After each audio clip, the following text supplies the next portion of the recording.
Isang kalapate sumama sa biyahe nung umalis yung mga magulang ni Rene.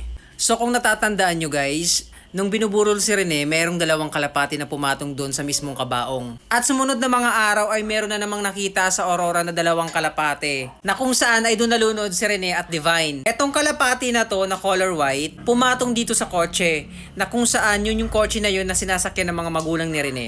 So panoorin na lang natin tong video na to guys.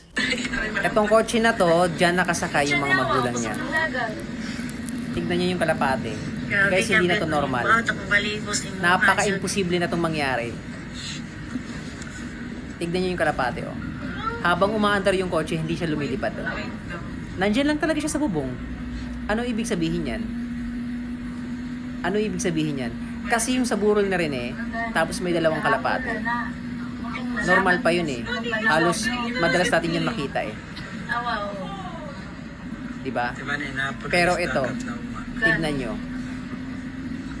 Ginagabayan na rin yung mga magulang niya. Ang galing. Nakakapanindig balahibo yung mga ganitong pangyayari. First time ko lang din makakita ng ganyan. Isa lang po ang ibig sabihin niyan. Ginagabayan ni Rene yung mga magulang niya sa lahat ng mga pagsubok.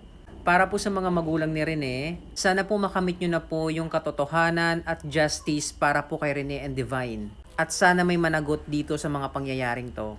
Sana may makulong.